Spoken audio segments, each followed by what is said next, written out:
ایسے امام اعظم ابو حنیفہ بیٹھے تھے، ان کے پاس چند مہمان آئے، توجہ رکھنا، ان مہمانوں کے لیے انہوں نے دودھ منگوایا۔ دودھ جیسے آج کل چائے ہے نا، زمانہ بدلا ہے تو دودھ میں ملاوٹ آ گئی ہے، وہ زمانہ خالص تھا تو دودھ بھی خالص ملتے تھے۔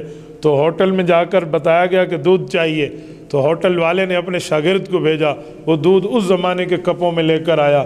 امام ابو حنیفہ کے مہمانوں کے سامنے اس نے کپ رکھے تو امام صاحب کو بہت اچھا لگا، بچے کا انداز، بچے کا طریقہ، تو کہا بیٹا یہ کپ اٹھانے بھی آپ آنا۔ انہوں نے کہا جی ہاں۔ وہ واپس آیا تو امام صاحب نے پوچھا کیا نام ہے؟ کہنے لگا یعقوب۔ کس کے بیٹے ہو؟ کہا ابراہیم۔ کون ابراہیم؟ کہا وہ ابراہیم جو وفات پاک۔ اچھا اچھا اچھا اچھا، آپ یتیم ہیں، آپ تو چھوٹے ہیں، ہاں تو کیا کرتے ہیں؟ حضرت میں تو اس ہوٹل پہ کام کرتا ہوں، ایک ہفتے کا مجھے ایک یا پتہ نہیں 2 درہم ایک ہفتے کا ملتا ہے، امی کو جا کر دیتا ہوں، ہمارے گھر کا گزر بسر چلتا ہے۔ امام صاحب نے کہا بیٹا ایک کام کرو، آپ کو اللہ نے صلاحیت سے نوازا ہے، ایک وقت آئے گا اللہ آپ کو بہت بڑا رتبہ دیں گے، آپ یہ ہوٹل چھوڑ دو۔ تو کہا پھر میری معیشت کا، کہ وہ اللہ پاک کی طرف سے میں ذمہ دار ہوں، وہ اگر 1 درہم دیتا ہے تو میں 2 دوں گا، وہ 2 دیتا ہے تو مجھ سے 4 لے لینا، لیکن یہاں پڑھنا شروع کر دو۔ بچے نے کہا ادھر کوئی کام وام تو نہیں کرنا پڑے گا؟ کہا جی نہیں، یہاں صرف پڑھنا ہوگا۔ انہوں نے کہا جی بسم اللہ۔ انہیں جا کر کب واپس کیا، پڑھنے بیٹھ گیا۔ 1 ہفتے بعد ڈبل تنخواہ ملی تو ماں کو جا کے دی، ماں کو نہیں پتہ، ماں نے کہا استاد نے دی؟ کہا جی استاد نے دی۔ تو ماں اس ہوٹل والے کا شکریہ ادا کرنے آئی، اللہ آپ کا بھلا کرے، آپ نے میرے بچے کا تعاون کیا۔ انہوں نے کہا کون سا بھلا کرے، تیرے بچے نے یہاں دوبارہ منہ نہیں دکھایا۔ کہا یہاں نہیں آتا؟ کہا یہاں آج بھی نہیں ہے، دیکھ۔ اچھا کہاں گیا؟ کہا وہ مولوی بیٹھے مسجد میں، اس کے پاس بیٹھے۔ تو وہ امام صاحب کے مجلس میں آئی اور یہ بچہ پڑھ رہا ہے۔ کہا یعقوب، کہا ابو استاد سے اجازت لیں، کہ میرے استاد سے بات کرا، کہ میں ان کی والدہ ہوں، آپ نے کون سا ظلم کیا ہے، ہم آپ کو شکریہ تو ادا کرتے ہیں کہ آپ نے 2-4 روپے زیادہ دے دیے، لیکن آپ کب تک دیں گے؟ آپ مولوی ہیں، یہ مولوی بنے گا تو کھائے گا کہاں سے؟ یہ اس زمانے کی بیماری چلی آ رہی ہے، تو میں اپنے بچے کو یہاں نہیں پڑھنے دیتی، آپ اسے نکالو۔ پکڑا اور اس کو جا کے ہوٹل پہ بٹھا دیا۔ امام صاحب کے پھر مہمان آئے تو دوبارہ اسی طرح بچہ آیا تو امام صاحب نے کہا بیٹا بیٹھ جا، تنخواہ کتنی؟ کا جی 3 درہم کا، مجھ سے 5 لے لینا، بیٹھ جا یہاں۔ ایک بار پھر بیٹھ گیا۔ اب کی بار امی کو پتہ چلا تو امی پھر آئی تو امام صاحب نے ماں کو بڑی لجاجت سے کہا کہ آپ میرے لیے قابل احترام ہیں، میری بڑی بہن ہے، میری گزارش مانیں، اس بچے کو یہاں بٹھا دیں۔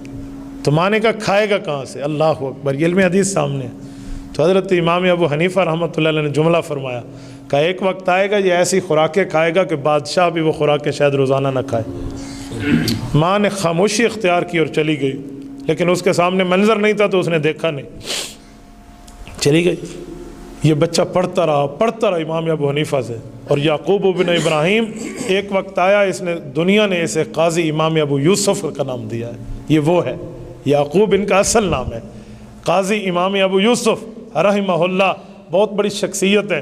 جب یہ بغداد کے قاضی بنے ہارون الرشید کے دور میں، اور قاضی جسے ہم چیف جسٹس کہتے ہیں، عربی میں کہتے ہیں قاضی القضات، پہلے قاضی القضات جو بنے تھے بغداد میں یہ تھے، پوری سلطنت اسلامیہ میں عباسی دور کے یہ پہلے قاضی تھے۔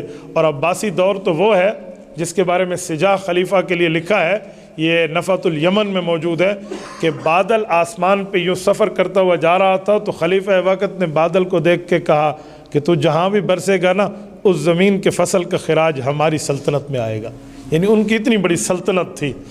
تو یہ اس کے قاضی بنے، تو ان کو روزانہ ایک خوراک پیش ہوتی تھی، وہ کیا تھی؟ وہ پستہ، بادام، فالودہ، یہ پستہ بادام دیتے۔ تو یہ کھانے کے لیے چمچ اٹھایا تو ہارون الرشید بادشاہ نے کہا کہ ہمیں یہ جمعے کے جمعے ملتی ہے، آپ کو روزانہ ملے گی۔ خوشی کی بات تھی، ان کے ہاتھوں سے چمچ گر گئی اور آنکھوں سے آنسو جاری۔ تو بادشاہ نے سمجھا خوراک پسند نہیں ہے، اور یہ رونے لگے کہ کیا ہوا، ہم سے کچھ آپ کی عزت میں کمی ہوئی ہے؟ کہ نہیں۔ رحمہ اللہ علی استاذی، اللہ میرے استاذ امام ابو حنیفہ پہ رحمت نازل کرے، اس نے میری اماں کو کہا تھا ایک وقت آئے گا یہ وہ خوراک کھائے گا جو بادشاہوں کو نہیں ملے گی۔ آج میں اپنی آنکھوں سے دیکھ رہا ہوں۔